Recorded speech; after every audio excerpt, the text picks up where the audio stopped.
इशाशी अहुची नाम का बंदा किसी दुर्घटना के कारण रेडिएशन की चपेट में आ गया था और ये बंदा दुनिया का सबसे ज्यादा रेडियो एक्टिव बंदा था।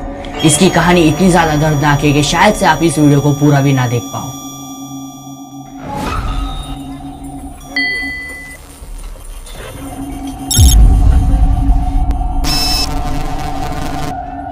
जापान में मौजूद जेसियो नाम की कंपनी बिजली बनाने वाली कंपनियों को फ्यूल सप्लाई करने का काम करती थी और ये जो फ्यूल था वो यूरेनियम के कन्वर्जन से बनता था और इस फ्यूल को बनाने के लिए 5% यूरेनियम का यूज किया जाता था। लेकिन जेसियो कंपनी ने अपने वर्कर्स को मशीन की जगह स्टील की बाल्टी से ये काम करने दे दिया ताकि काम जल्दी हो। ये तरीका इनलीगल था, लेकिन आज तक किसी ने कुछ कहा नहीं था और कुछ हुआ भी नहीं था।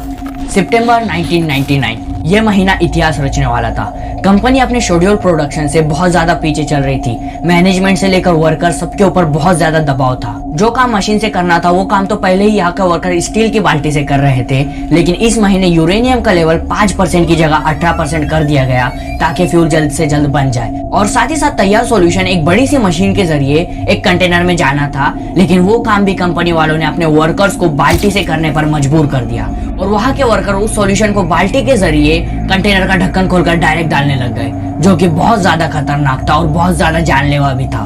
सुबह 10:35 ये सॉल्यूशन बिगड़ जाता है और इसमें से एक ब्लू कलर की बहुत तेज लाइट निकलती है। वहाँ काम कर रहे 3 वर्कर्स आहुची, योकोकावा और शिनोहारा तीनों के दोनों रेडिएशन के चपेट में आ जाते हैं। और मैं आपकी जानकारी के लिए बता दूं, इंटरनेशनल सेफ्टी लिमिट्स के हिसाब से एक इंसान अपनी पूरी लाइफ के अंदर सिर्फ और सिर्फ 20 मिलीसीवर्ट्स का एक्सपोजर झेल सकता है, लेकिन उस दिन आहुची को 17,000, शिनोहारा को 10,000 और योकोकावा को 3,000 मिलीसीवर्ट्स का झटका लगा। आहुची और शिनोहारा वहाँ पर उल्टियां करने लग गए और उनकी हालत बद से बदतर होने लग गई और साथ ही साथ वो दोनों बेहोश हो गए। जब इन्हें हॉस्पिटल लेकर जाया गया तो आहुची को देखकर सब लोगों को ये लग रहा था कि इसकी बस स्किन लाल पड़ गई है और इसे थोड़ा सा बुखार है, लेकिन जब रेडिएशन लेवल चेक किया गया तो डॉक्टरों के पैरों तले जमीन खिसक गई और वो सारे के सारे वहां से भाग गए। सारे के सारे डॉक्टर यही सोच रहे थे कि ये बंदा जिंदा कैसे है।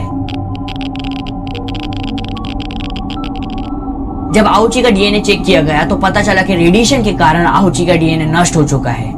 आपको तो ये पता ही होगा कि हमारी स्किन हमेशा झड़ते रहती है और उसके बदले नई स्किन आती रहती है और ये जो सारा काम है वो डीएनए करता है, लेकिन आहुची के केस में उसका डीएनए ही नहीं था। आहुची ऊपर से देखने में तो अच्छा लग रहा था क्योंकि उसकी पुरानी स्किन अभी तक नहीं झड़ी थी, लेकिन जैसे उसकी पुरानी स्किन झड़ने लगी उसके बुरे दिन शुरू हो गए थे।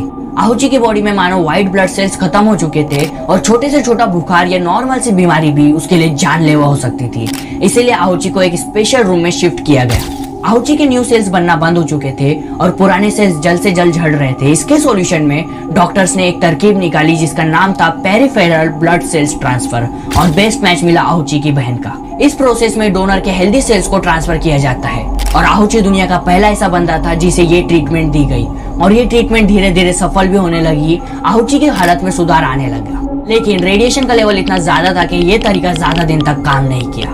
उसके पुराने सेल्स भी झड़ने लगे और नए सेल्स तो वैसे भी बन ही नहीं रहते। जब डॉक्टर लोग आहुची की बॉडी से टेप निकालते थे तो उसके साथ साथ स्किन भी पील ऑफ हो जाती थी। इसके कारण डॉक्टर लोगों को टेप लगाना बंद करना पड़ा। हालात बद से बदतर हो रहे थे। आहुची को सांस लेने में भी दिक्कत होने लगी और आहुची को दिए जाने वाला जो फ्लूइड था वो भी उसकी बॉडी से बाहर आने लग गया। आहुची की बॉडी से डेली 1 लीटर डायरिया निकलने लग गया और साथ ही साथ आहुची की बॉडी से खून निकलना भी शुरू हो गया और उसके कुछ दिनों बाद आहुची की बॉडी से 10 लीटर डायरिया रोज निकलने लग गया। उतना ही फ्लूइड डॉक्टर्स उसे रोज चढ़ाते थे, लेकिन उसके बाद जब वो सोता था तब भी उसकी बॉडी से खून और डायरिया निकलता था। उसकी आंखों से भी खून निकलता था।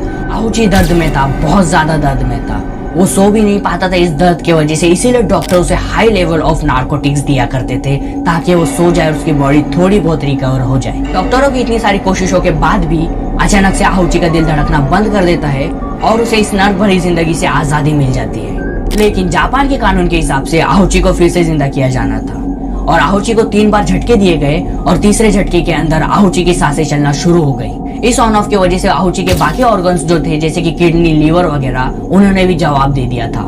हादसे के 81 दिन बाद डॉक्टर्स आहुची की फैमिली को बताते हैं कि आहुची को बचाना नामुमकिन है और अगली बार अगर उसकी सांस रुक जाए तो हम आपसे परमिशन चाहते हैं कि हम उसे वापस जिंदा करने की कोशिश ना करें। ऐसा ही होता है। आहुची की फैमिली उन्हें परमिशन दे देती है। それこそ話するのもこう力がいるっていうかそういう感じだったと思うんですね。और ठीक 2 दिन बाद आहुची को इस नर्क भरी जिंदगी से छुटकारा मिल जाता है। तो ये थी आहुची की कहानी। आहुची के साथ जो भी हुआ वो बहुत गलत हुआ। आपका क्या कहना है इस कहानी के बारे में वो आप मुझे कमेंट में जरूर से बता सकते हो। इस वीडियो को लाइक करो ताकि ये वीडियो ज्यादा से ज्यादा लोगों तक पहुंचे, और साथ ही साथ इस वीडियो को आप ज्यादा से ज्यादा शेयर करो। ये वीडियो अच्छा लगा तो मेरे चैनल को सब्सक्राइब करो, मैं इसी तरह के और भी वीडियोस बनाता रहता हूँ। और मैं मिलता हूँ आपसे इसी तरह के किसी डार्क और हॉरर वीडियो के साथ, तब तक के लिए बाय। आप स्क्रीन पे आ रही इसी तरह की एक दर्दनाक कहानी जुनको फुरुटा की देख सकते हो, और साथ ही साथ एक डार्क वेब से रिलेटेड वीडियो देख सकते हो।